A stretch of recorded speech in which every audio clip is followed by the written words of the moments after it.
the team on your side. This is 9 News at 5:30. Usually it's hard to tell how new appliances will work until you buy them yourself, but tonight John Matarese is on your side with some new products that don't measure up so you don't waste your money. Bengals fans haven't felt this much excitement in a long time. 9 Sports is on your side with a look at yesterday's big win and what it could mean for the rest of the season. Good evening. The prime suspect in the murder of a 13-year-old Deerfield Township girl is now the main suspect in a homicide in Jasper County, Indiana. Becky Freemall is live from the neighborhood where Melvin Keeling is accused of shooting Caitlin Caudill to death. Becky? Tanya, police don't know what caused Melvin Keeling to snap, but they say after he allegedly took Katie Caudill's life here on Cosmos Road in Deerfield Township in her bedroom, they say only hours later he became the suspect in the shooting deaths of 2 store clerks in Jasper County, Indiana. Now, Melvin Keeling is considered armed and dangerous. Police tell us he is a 43-year-old man, 5 feet 7 inches tall, and weighs 145 pounds. Investigators say he was last seen in Indiana this morning, and they're not sure at this point where he is or where he is headed. Keeling, who lives with his family on the street behind Caitlin Caudill's home, is also being investigated for 2 counts of rape and 24 counts of gross sexual imposition with a child. Charges that no doubt leave neighbors stunned. This investigation started over the weekend, okay? We were aware of the investigation. Our detectives were involved in it. Okay, so yes, this was an ongoing investigation. It was to be taken to the prosecutor this week. When he first moved into the neighborhood, it's been about 2 years. I had only been here a year. He came over and introduced himself. He was friendly, and other than that, I only see him coming and going, you know, to work or wherever. The vehicle that police believe Keeling is driving in is a silver Ford van that give us Ohio license plates of D as in dog, DW18AW. Again, a silver Ford van, Ohio license plates, DW18AW. They also tell us that Caudill was a 7th grader at Kings Junior High School. They tell us when it came to the gross sexual imposition and rape case that they were looking into, she was not considered a victim, but she was part of the investigation. Other than that, they would not expand on anything else. Back to you, Tanya. David. Very, very sad, Becky. Thank you.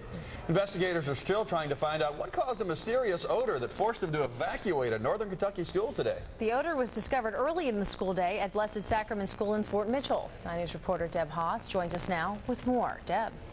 Well, Tanya and David, no one got sick at the school because of the smell, but no one wanted to take any chances either. So when investigators couldn't figure out what caused the odor, they finally decided to send all the children home.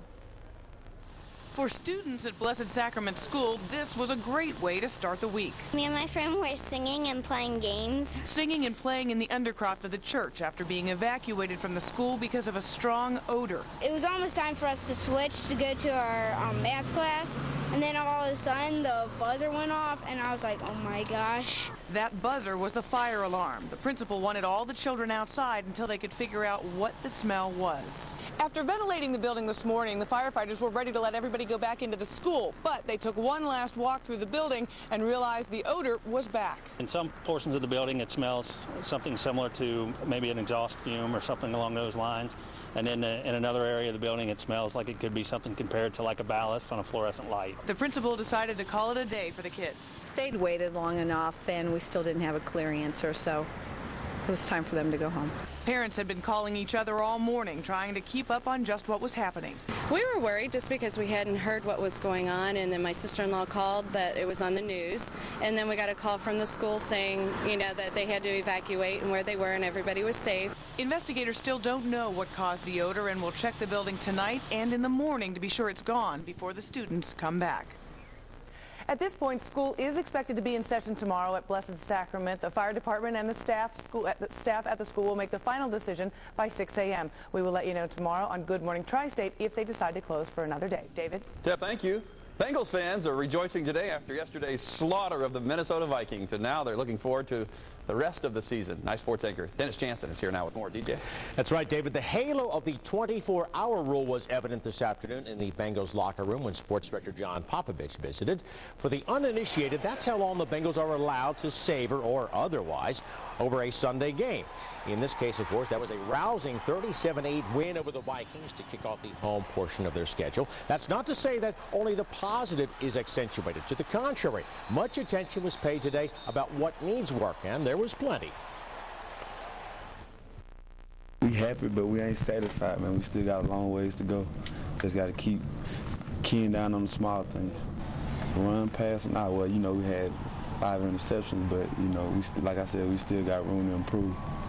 As for the injury report, Anthony Mitchell and Chris Henry are listed as questionable for Sunday at Chicago, but that is today, and that is certainly subject to change. We'll have much more coming up at 6 o'clock. David? Dennis, thank you. And Monday Night Football will be a doubleheader tonight. The New Orleans Saints, homeless since Hurricane Katrina, play their first home game at Giants Stadium. That game kicks off at 7:30 to be followed by Washington at Dallas. The broadcast will include an unprecedented fundraising telethon from ABC's Times Square. Jeopardy fans might want to set their VCRs for the game show. It will air tonight at 2:35 a.m. Time to find your patience if you plan to drive or walk through downtown Cincinnati. The $42 million project to renovate Fountain Square is now underway. Crews put up chain link fences to keep people out of construction's way. And the plan involves renovating the parking garage under the square, removing the skywalk, moving the Tyler Davidson fountain 110 feet north, as well as adding retail, shops, and restaurants. It is going to be a disruption. There's no doubt about it. Traffic on 5th Street at some point will be reduced to 2 lanes, and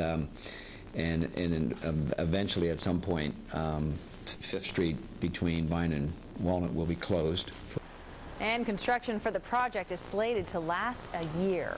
Tomorrow on Good Morning Tri-State, we'll follow the path of Tropical Storm Rita as she makes her way to the Florida Keys. Plus, it's the first season of Desperate Housewives on DVD, and it comes out later this week, and we will have some copies to give away to you. And, of course, have all the morning's breaking news, weather, and traffic from 5 to 7 a.m. As the cleanup from Hurricane Katrina continues, another possible threat to the Gulf is brewing. Coming up in weather, Chief Meteorologist Steve Raleigh tracks Tropical Storm Rita, and we go live to Florida for the latest there. Today, I announce a new plan to explore space and extend a human presence across our solar system. That was the promise a year ago. Today, those plans were outlined, but some are wondering about billions being spent on this in light of what we must now spend to rebuild the Gulf Coast. A tip from a tri-state business exposes a possible terror plot. New at 6, we're on your side with new information on the suspect, plus a closer look at the investigation. 21 people are dead after a new round of attacks in Iraq. This insurgency begins our look at the latest on Iraq. In the course of a day, one suicide car bomber struck a joint U.S.-Iraqi patrol north of Baghdad. 14 people were killed in that instance. Then another suicide bomber blew himself up south of Baghdad near an Iraqi police patrol. 5 policemen and 2 civilians were killed. NASA wants to send astronauts back to the moon. Today, NASA unveiled plans to get back on the moon by the year 2018. The crew would fly in a capsule that looks similar to the ones used during the Apollo missions. They would also stay on the moon for a much longer period of time. Allows us, but does not require us, to establish a permanent human presence on the moon while preparing for Mars and beyond. The space agency says federal dollars going to Hurricane Katrina will not jeopardize NASA's plans. The threat of more tropical weather pushes oil prices back up. Also coming up, John Matarese is on your side with a list of new appliances on the market that may not measure up, so you don't waste your money. Steve? Can you believe we're going to be talking about another hurricane? I've got a live report coming up on that. We've got wet weather in the tri-state. That's after our 86 today. A little summertime hanging around. Details coming right up.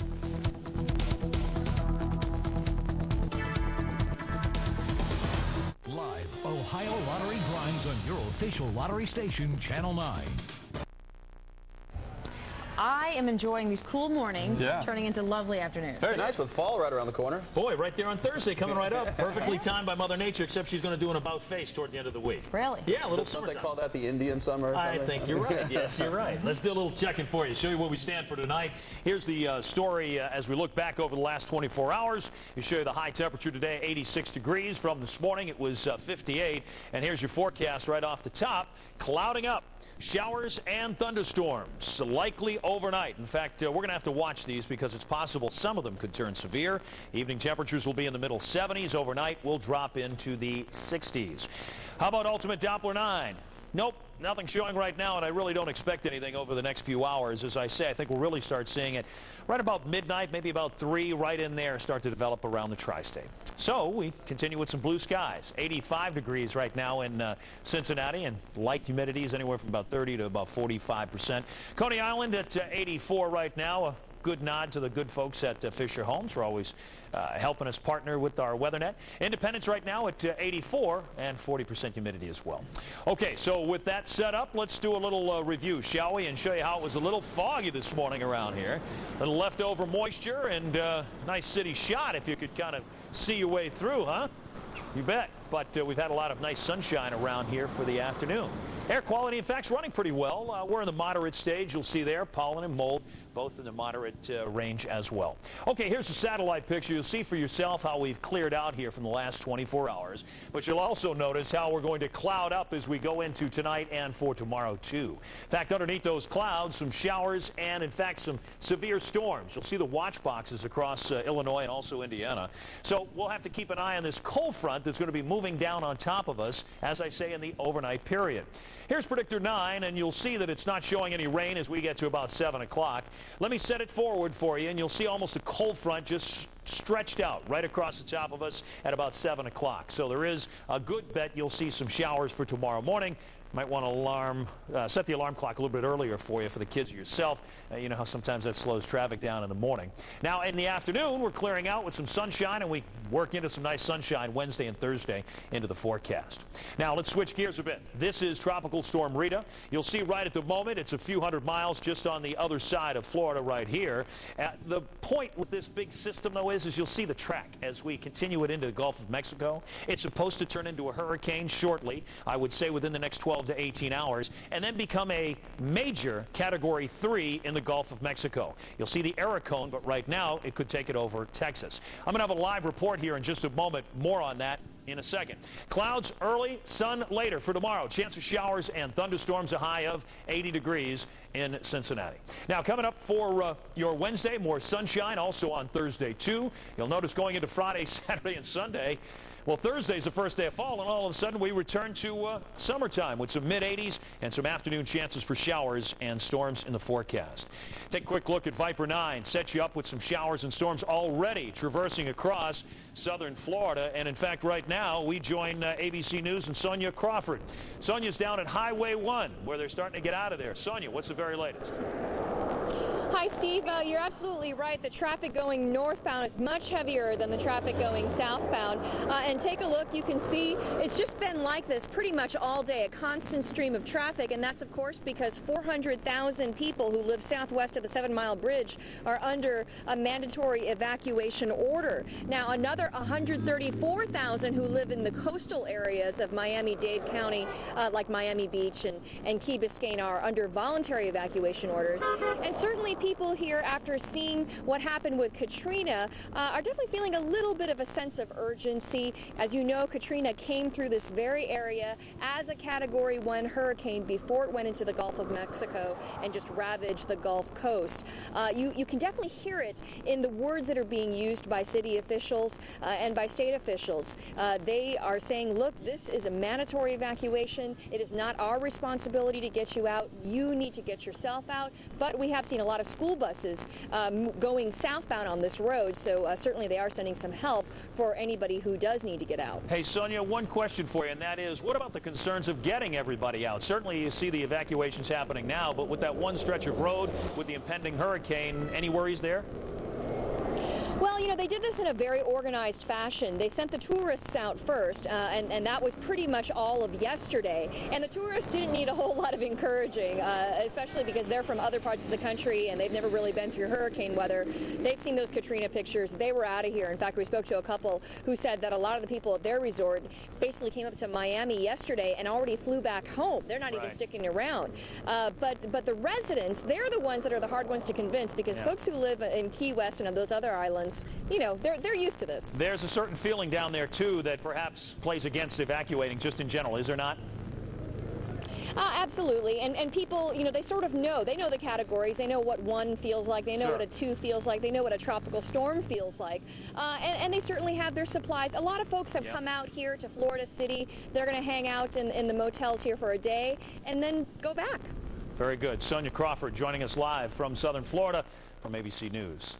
Now, we're going to have more on what will be Hurricane Rita, the 17th named storm in the season, coming up just after 6 o'clock.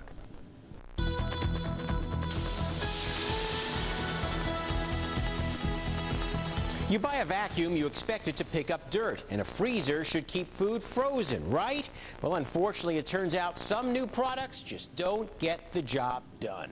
You would think that anything manufactured in 2005 would work perfectly. But as I found out earlier this year, many customers have complained about the Shark cordless sweeper because of occasional short battery life. Basically, you get about 5 minutes out of it? I get about 5 minutes out of it.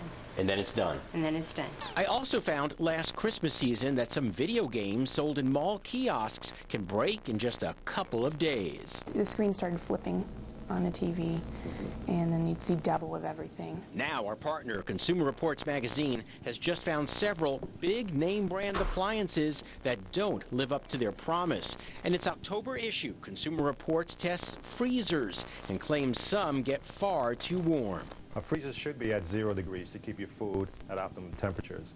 But we found several that were as high as 40 degrees during some of our tests. This 5 cubic foot GE freezer has juice bins on the door, but it couldn't keep the orange juice stored there frozen. You can see how soft it is here. And this 4.8 cubic foot Kenmore says the bottom door is best for ice cream, pre-cooked foods, and convenience food. But it was so warm, the ice cream melted. This is an ice cream sandwich, or it was an ice cream sandwich. This was a ice cream bar. All you have now is essentially a stick. Consumer Reports' newest tests on vacuum cleaners also turned up a poor performer. It says this Sanyo didn't do a good job cleaning carpets or bare floors, leaving spots of sand in the linoleum, and it sprayed sand behind it. It's the $150 Sanyo Dirt Hunter with Cycloflow. Finally, Consumer Reports' latest tests on air cleaners also found one that it says didn't measure up. This $370 unit did a poor job removing dust and smoke. It's the Auric XL Professional Signature Series. So before you head out to go shopping, it can pay to check the reviews. If you're looking for a new vacuum cleaner, freezer, or home air cleaner, check the new October issue of Consumer Reports, which rates all those appliances and finds some true winners so you don't waste your money. I'm John Matarese. Concerns over Tropical Storm Rita are sending crude oil prices up again. They have rebounded above $66 a barrel today, as forecasters warn that Rita could hit U.S. oil facilities in the Gulf of Mexico as a hurricane later this week. On this Cheap Gas Monday, we have found a few places where you can fill up for less. Sam's Club on Klepper Lane in Glen Estee is at $2.41. The BP on Erie and High Street in Hamilton is $2.46. And the Speedway on State Route 131 and Wolf Pen in Milford is $2.47. Tonight, following Monday Night Football, John Matarese is on your side with a consumer alert about second-hand shopping. Well, a suspected terrorist plot is foiled by a tip from the Tri-State. Coming up new at 6 o'clock tonight, the latest into the investigation and the Tri-State connection. Plus, the latest in the search for a neighbor accused in a shooting spree in more than one state that took the life of a Tri-State teen. A man opened fire on a car on a California highway, injuring 2 men. The investigation into what happened begins our look at America at this hour. The shooting snarled traffic in Southern California. The sheriff's department had to shut it down after they say someone driving a black Ford Taurus pulled alongside the victim's car and fired several shots into it. One man is in critical condition tonight. Another is also injured, but no word on how badly. What looked like a stunt for an action movie was instead a real-life rescue. A small plane trying to land at New Smyrna Beach Airport couldn't get its landing gear all the way down. So a crew drove underneath the plane, see them there in the open-air Jeep, and tried to use a pole to try to pull the wheels down. It took 4 times before they were successful. They finally were. The plane was able to safely land. Amazing stunt. Well, we continue to follow breaking news out of Deerfield Township this afternoon. Very sad story. Warren County deputies have alerted police agencies across the tri-state and into Indiana in the manhunt for the suspect in a 13-year-old girl's murder. Investigators try to figure out exactly what caused an enormous fatal explosion at a propane plant in Monroe Township. And a new crash test reveals disturbing problems in a vehicle that many of us drive.